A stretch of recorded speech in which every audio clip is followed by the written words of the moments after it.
Dinner scene, take one, action. Thank you. I've always wanted to do that. That is literally on my bucket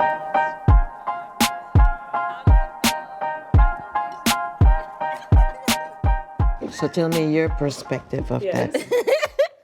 Okay, so 2013 Classics, I feel like for me was kind of a turning point, not only because it was so disastrous, but afterwards, like I got the proper help that I needed. So I went to visit a sports psychologist, although I didn't want to. You were very reluctant, yes.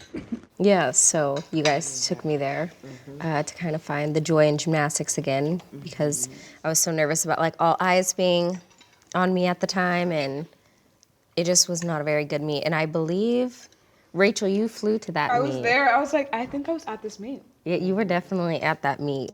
Where you like hurt your ankles? I didn't hurt my ankles on the ball. It was on the a floor. and then you had to vault. They didn't let me. Yeah, they did not let you.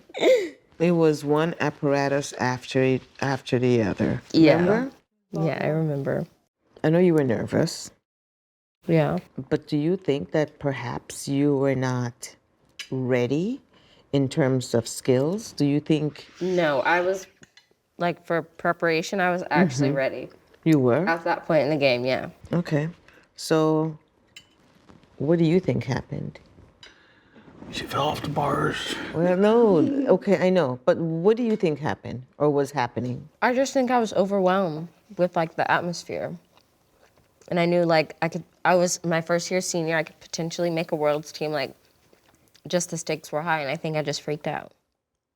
I think it just put life back into perspective, that gymnastics isn't everything.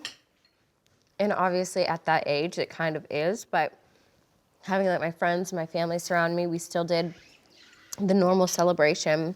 We still went out to eat, like win, lose, whatever. They were still gonna be surrounding me and supporting me. So I think moral of that was just like, you have a great team surrounding you, no matter win or lose, even when it's really bad. And so you really need a team like mine. She just needs a friend, you know? I mean, you see her fall once, okay. But you see her fall another time, I'm like, oh, we need dinner for sure. Yeah. And then pull out of the last event, because I didn't compete the last That's right, event. yeah. And I was like, well, guess we're leaving a little early. Yeah. You wanted to, however, the coach said, no way. It's not all he said, but we don't have to talk about it. 2013 Worlds, I definitely didn't think I belonged there because I was with like world champions. And our coordinator was like, you know what, you don't have a name for yourself, go out there and make a name for yourself. Who cares what happens? You're basically a nobody. And I was like, you know what, you're right. So then I made a bet with my mom. And she said, if I won, I could get my belly button pierced because there's no way you go to Worlds for the first time and you win it. That's just really unheard of because it's taken people years. And so you're just really lucky because anything could happen on a world stage, especially your first. So then I went out there and I won. And I was like, oh my gosh. I get my belly. Yeah, I get my belly button pierced. But like, I'm out here competing with all of these girls that have been previous world champions or have been to numerous world champions, and Olympics. So I just thought that was really cool that I finally got to be in their shoes and be a part of that. I didn't think I was gonna win. I was just like, sure.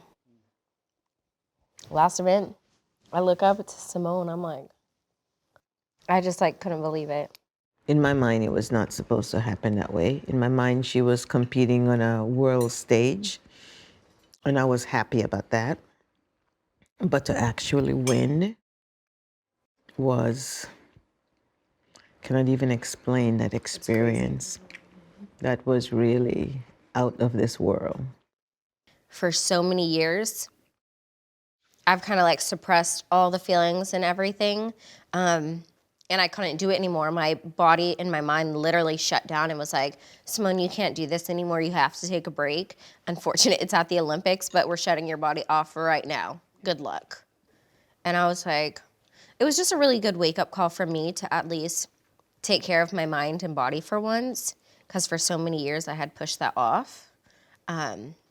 So it's really nice, but it also gave me a lesson of like, I'm more than gymnastics, which I never thought I was gonna be. I think it takes a certain caliber of athlete to kind of laugh that off, because if that were my first big assignment, I would not still be in the mental state that I am. But I've had the blessing to go to 5 world championships and 2 Olympic games. So I can kind of take a step back and be like, out of all the times I've ever been to an international competition, like, I've never really messed up and always gone home with a medal, you know? So now looking at that, I'm like, I went out there and I messed up. It was good for people to see because they didn't think I was human. And it was good for me to see. Not to experience, because it was very scary, but to see like, oh, okay, some people do have off days, and how are we gonna deal with it? Because I never had to do that before. It was in finals right after I did that vault. And I was like, this is not gonna be good. But not just for my sake, but for the team's sake. Those girls had worked their whole entire lives, and I couldn't be the one to put them out of medal contention. Like, that would be too selfish. So I decided it was best for me and the team as well, but ultimately for the team.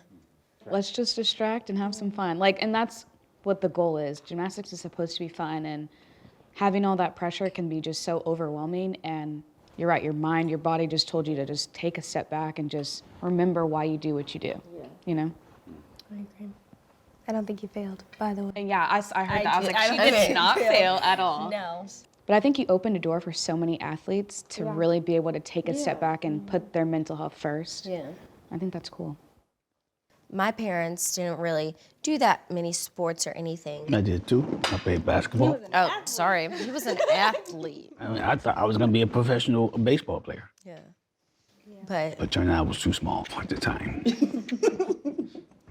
they never forced me. They were mainly like, if I ever was like, hey, I want to quit, they're like, cool, you'll save me money, I'll take you out right now. And then I'm like, no, I don't want to quit. So, That's what they said to me when I quit. They were like, oh, thank God.